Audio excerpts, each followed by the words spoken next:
and that's about 2 years now, over 6,000 companies, Kenyan companies, were translocating to Tanzania, to Uganda. I'm not quite sure how many were translocating to Rwanda and Burundi, but those two countries specifically, over 6,000 Kenyan companies, because of the high levels of taxation, those companies translocated. That actually effectively meant those jobs went across our borders.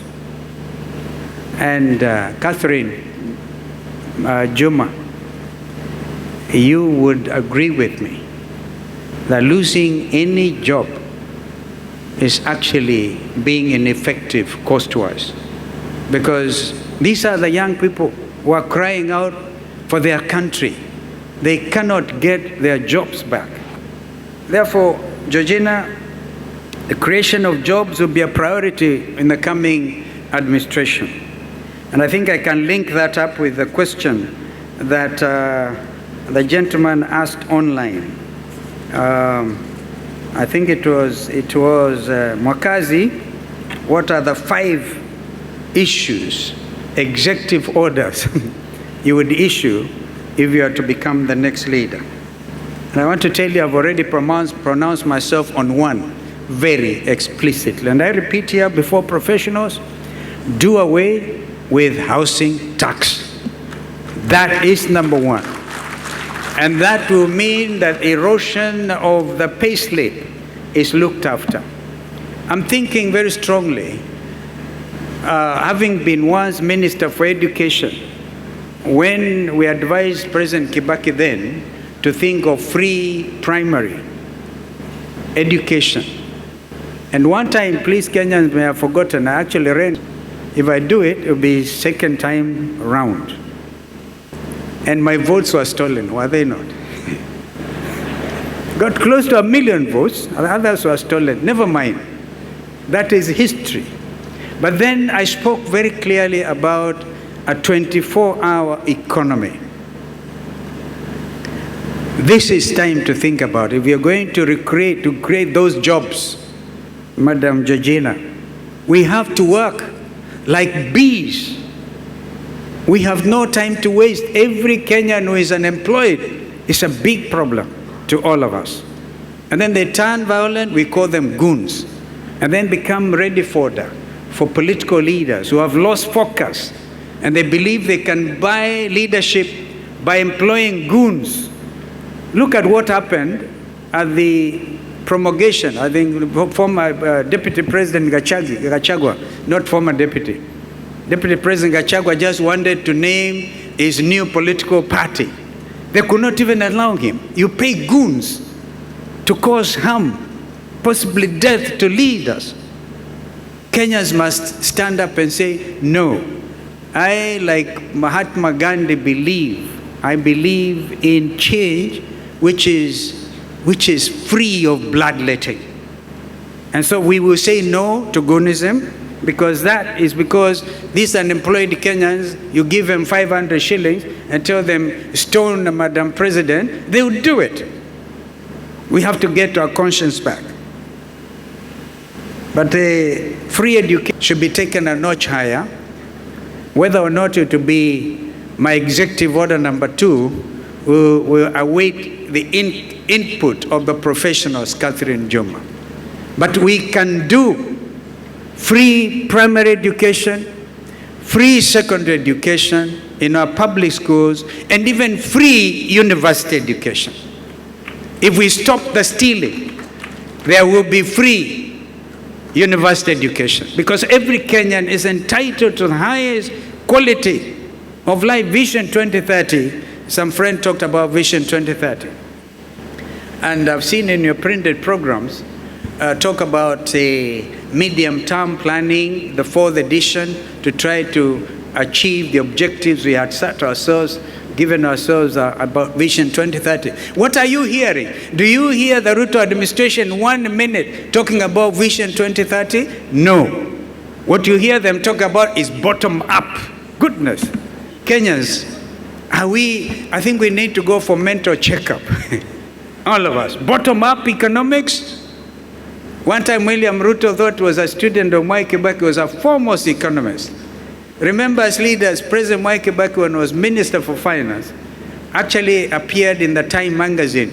That time is the most promising, one of the most promising African and world leaders. He lived to be that. You don't hear anybody talk about Vision 2030. But I can tell you, we have ongoing Vision 2030 projects that this current administration is doing nothing about, or they least care about them. I'll give you an example. A project that is supposed to produce 650 megawatts of electricity, known as the High Grand Falls Dam, should have been implemented by now.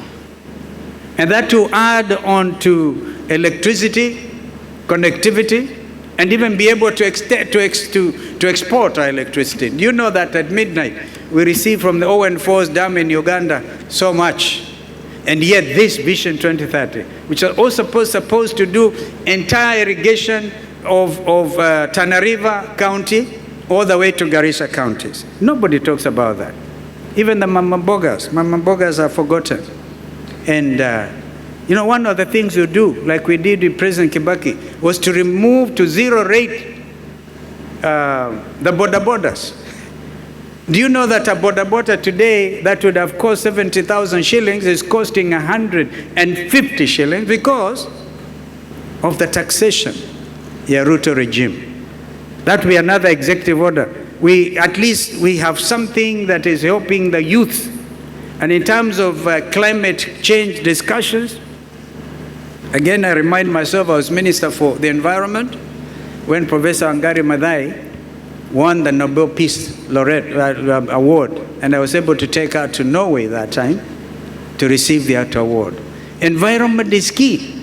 And when President Ruto met with Prime Minister Sunak, I think it was, of the UK, in Sharm el-Sheikh, Egypt, they discussed this project about the High Grand Falls. And what has happened since is this committee in Treasury supposed to do this. The PPPs, which are actually potentially very useful, public-private partnerships, are really being held hostage because this administration will say we want 10%, we want 10% to go to this and the other, therefore, grant standing. And this effectively means loss of jobs for Kenyans. Vision 2030. Whatever remains between now and 2030, of course, need to be amended. Africa is talking about Vision 2063. I believe myself, even as professionals, we take out our gloves, and decide for once we are getting out of our comfort zones and stop corruption. I talked about you signing documents that sell out your conscience and your country. If we do that, we stop Ruto and his team from mismanaging this economy, we will be able to do stuff between now and 2030 and prepare for the next medium-term plan. These are opportunities that the top advisors in the Ruto administration, including CS Bandi, should have been here to talk about. But we will issue very clear instructions. I am very passionate about free education for all citizens. And we will fund that free education when we stop the stealing. I also want to say that number 4, number 3, number 5, Mr. Mwakazi, await further instructions. I will be able to talk to you about those as we go on. Now, somebody talked about Kenyans who are tainted, and that gentleman must be from Kitui County. Senator, talk to your elector, and let me tell him, now I'm talking like a professional lawyer, no person shall be condemned unheard. So don't out there start there and say, yeah, tainted, what business do you have with so and so? If there are angels in this room, please put up your hands. But there can be policies that draw the line. We would draw the line on the sand and say, from now on, 0 corruption. It can happen, my friends. Now, I'll give you an example of somebody you may think is tainted. Governor Natembeya. 2 days ago, and I gave advance notice, he was haunted. Because they want to punish any dissenting voices, went out and obtained a search warrant. And with that search warrant, they carried, I'm told, this is to be verified, about 61 million shillings all the way to Trans Nzoia, to Governor Natembeya's house, to plant evidence. 61 million. Waseme amepatikana na hundi. Hundi ya 61 million shillings. Huyu mjamaa ni mwizi. What happened? The youths in Trans Nzoia, the Gen Zs in Trans Nzoia, decided, no, we will not allow this. So what did they do? They instead vandalized the Subarus, those famous Subarus. They were flat tired. And to their amazement, they found the loot. There's a village called Matisi in Trans Nzoia. Go check Senator Ambua. That night was party time. Enjoying the 61 million evidence to be planted on Governor Natembeya. What a shame. What a shame. Well, former Minister for Agriculture, Mr. Linturi, you may say he's tainted, but he gave us assurance that he's not going to be condemned and hard. Hata beba mizigo ya watu wengine. Is going to talk to Kenyans about the fake fertilizer. Remember? Fake fertilizer. Who was responsible? Who did what? Thank you so much, brother Dr. Wale. It's good to see you. You are a survivor of heart attack. Well, let's give him up for agriculture. Kenyans are waiting to know the truth. Although biblically the truth is Jesus Christ. And Kenyan leaders keep on saying, you shall know the truth, and the truth shall set you free. Kenyans want to know the truth about mbolea feki. And then you see, kumbe the big boys, the bigger boys, were the ones involved. So don't judge people on the face value. Listen to their story. And even the Dao, the ignorant, I like the words of the Desiderata, the Dao and the ignorant, they too have their story. But every person must be subject to the same treatment under the law. So I talked about Vision 2030, and Rose Mukavi, amazing. Tea production. You know, we have the tea auction here in Mombasa. Did you know that a Kenyan called Joe Kamau and his younger brother decided to be very active in the tea auction here in Mombasa? And they had created an extra 300 jobs for young Kenyans here in Mombasa. What happened to Joe Kamau over Christmas? In 2024 or 2023, he was arrested. He was taken around before DCI, and they could not provide any charges. They actually wanted to say money laundering. Our professionals, money laundering. They found nothing. This young man was doing value addition to Kenyan tea. Do you know now, as a result of compromising stand by Kenya Tea Development Authority, KTDA, our friends from Rwanda, congratulations. The tea from Rwanda has overtaken the tea from Kenya in terms of quality, because they also bring their tea from Rwanda, Uganda, here in Mombasa for the auction. Those 300 jobs were lost.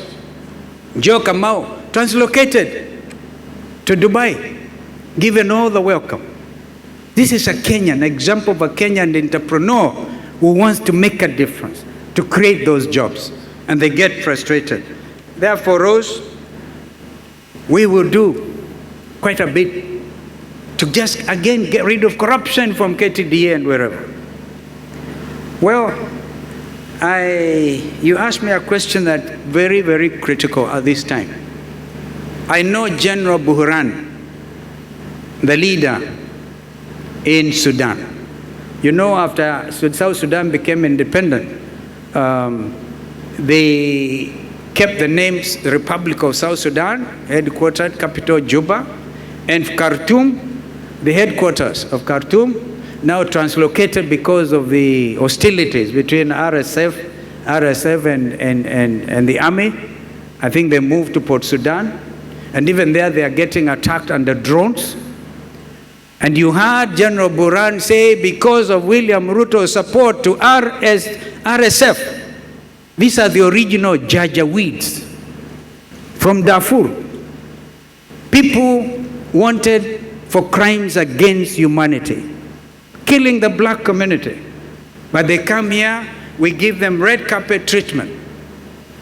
And instead of now working to bring the factions together, we have taken sides.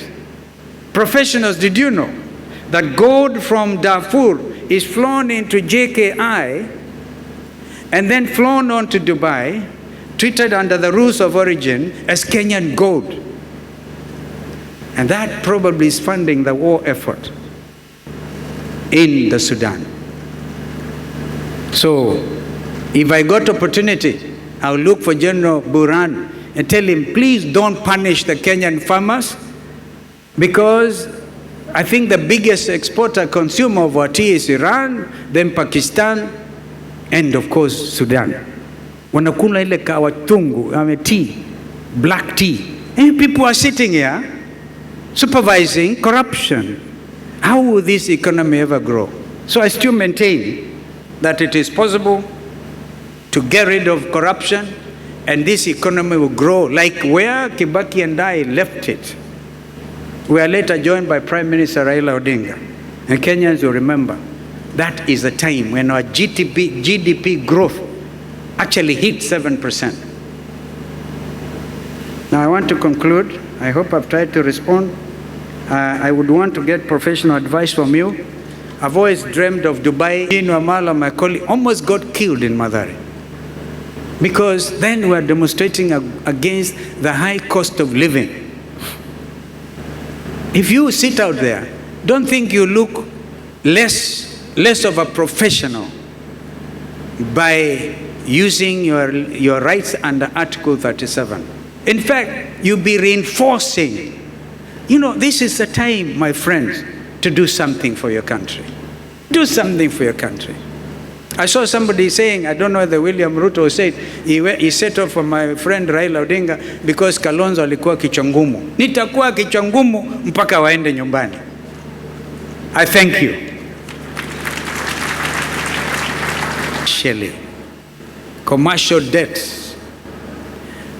My expertise is in negotiations.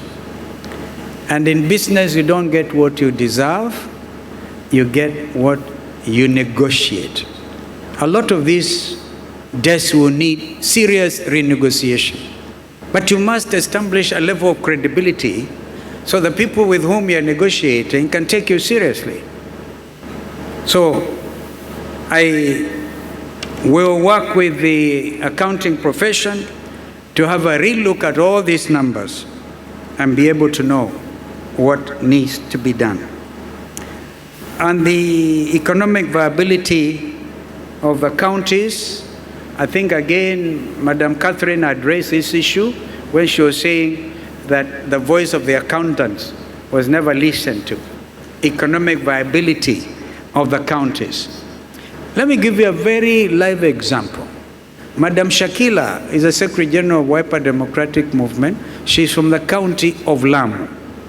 Tell me, if you try to merge Lamu with Tana River, or merge the whole thing to create one coastal region, what that will mean. I believe myself, and I want to be able to convince the accountants on this. Again, when we deal with governance, you'll be able to even, instead of 47, be able to sustain the 47 counties, all right? And then, by the way, there are other smaller constituencies, like in Taita Taveta, several 27 constituencies, which, as we speak, are still seen to be unconstitutional because nobody did anything about it. By the way, had William Ruto and Raila Odinga implemented the NADCO recommendations, because we specifically dealt with those issues, the country will be very far. But now we are faced with another election and a lot of prevarication, and nobody wants to commit. My view then will be we need to further interrogate. Because if you're looking at amending the Constitution, the lawyers will talk to you about the basic structure. The 47 counties are written in the Constitution. To do anything about that, you need to go to the Kenyans with a referendum. On a referendum, make it a referendum issue. There were those who felt that time that instead of having the 47 counties, why don't we stick to the 8 original provinces? That's still a valid question. But the decision was taken by the Kenyan people at a referendum to establish the 47 counties. If you give somebody a right, that's a legal issue again. You give somebody a right and you want to take it away from them, you really have a lot of explaining to do. Therefore, the safer approach would be stop the stealing, stop the corruption, get people to develop themselves wherever they are. I hope I've answered you, and that was actually the question by a council member. Was it Chama? It's the same thing. It will need a lot of consultation. I thank you.